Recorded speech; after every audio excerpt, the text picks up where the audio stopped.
Hello everyone and welcome back. So आज से हम लोग यूनिट 3 स्टार्ट करने जा रहे हैं जो कि है ग्रामर के बारे में और कुछ पुश डाउन ऑटोमेटा के बारे में। अभी आगे के कुछ वीडियोस हम लोग पढ़ेंगे ग्रामर के बारे में।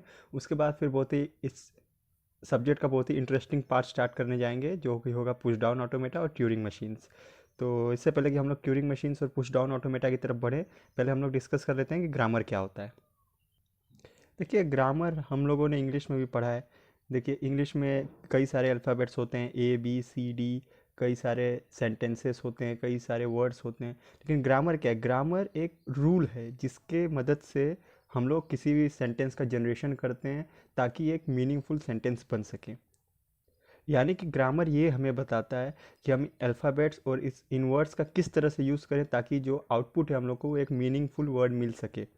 तो सेम इसी तरह ऑटोमेटा में भी ग्रामर क्या है? Grammar is a set of rules, और बेसिकली इन रूल्स को कहा जाता है प्रोडक्शन रूल्स। तो ग्रामर क्या है? Grammar is a set of rules जिन रूल्स की मदद से हम लोग किसी भी लैंग्वेज से स्ट्रिंग्स डिराइव कर सकते हैं। हम लोग ये पता कर सकते हैं कि एक पर्टिकुलर स्ट्रिंग जो है वो उस लैंग्वेज को बिलोंग करता है या नहीं। एंड ऐसे कई सारे इसके यूज़ हैं। तो सबसे पहले बात करते हैं ग्रामर के फॉर्मल डेफिनेशन के बारे में। तो देखिए, ये रहा ग्रामर का formal definition. A grammar is a four tuple such that G is equal to VTPS, where V is set of variables or non-terminal symbols, T है set of terminal symbols, S is a start symbol and P is production rule for terminal and non-terminal. तो देखिए, यहाँ पे हम लोग को कुछ नए टर्म्स मिल रहे हैं। देखिए, non terminal symbols, terminal symbols, production rules.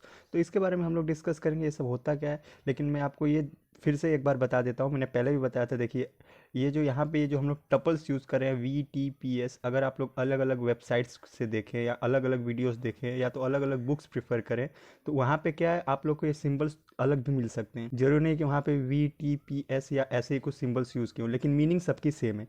तो इसीलिए इस कंफ्यूज मत होइएगा, क्योंकि आप अगर अलग अलग कहीं दूसरे ट्यूटोरियल्स पे देखें तो वहाँ पे सिंबल्स अलग रहेंगे लेकिन सबका मतलब एक ही निकलता है। तो देखिए, अब टर्मिनल सिंबल क्या है? Terminal symbols are those which are constituent of the sentence generated by grammar. यानी कि ग्रामर अगर एक सेंटेंस जनरेट कर रहा है तो उसके अंदर जो जो सिंबल्स होते हैं उनको हम लोग कहते हैं टर्मिनल सिंबल्स। और देखिए, जो टर्मिनल सिंबल्स हैं उनको हम लोग स्मॉल लेटर्स से डिनोट करते हैं, जैसे कि for example small letters, for example A, B, C and so on. आप कोई भी लेटर से इसको डिनोट कर सकते हैं, बट वो स्मॉल लेटर्स होते हैं।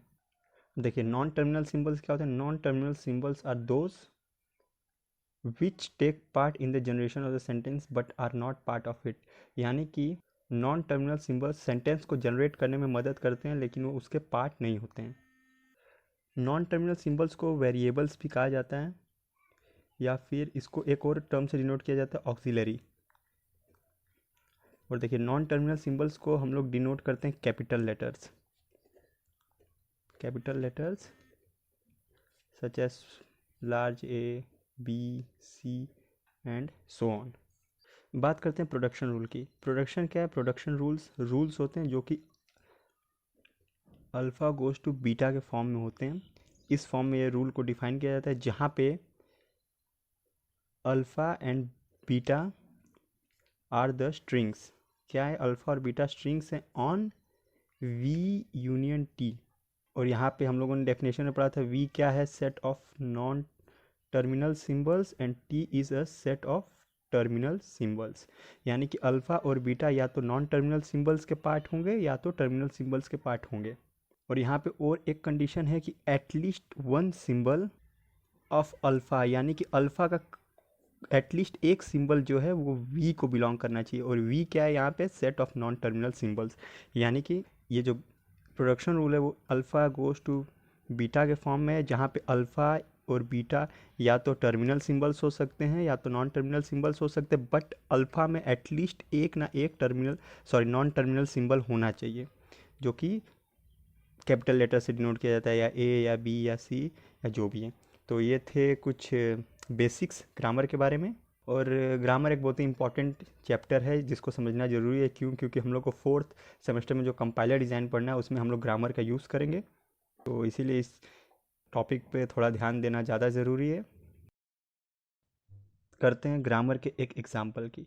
फॉर एग्जांपल देखिए ग्रामर दिया वी टी पी एस, जहाँ पे वी क्या है, सेट ऑफ टर्मिनल सिंबल्स, जहाँ पे है हम लोग के समझ, यहाँ पे सपोज एस, ठीक, S set of terminal symbols है, और T set of terminal symbols, sorry ऊपर वाला जो है वो set of non terminal symbols है, जिसको हम लोग कैपिटल लेटर से डिनोट करते हैं, जिसको मैंने लार्ज एस से डिनोट किया, और सेट ऑफ टर्मिनल सिंबल्स को स्मॉल लेटर से डिनोट करते हैं, for example A comma B.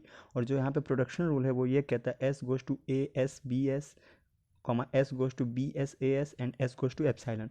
अब देखिए इस प्रोडक्शन रूल को आप चाहें तो इस तरीके से भी लिख सकते हैं, क्योंकि देखिए सबका जो एल एच एस है वो कॉमन है एस, तो मैं उसको इस फॉर्म में अगर लिखना चाहूँ तो मैं ऐसे लिख सकता हूँ S goes to A S B S slash B S A S slash epsilon.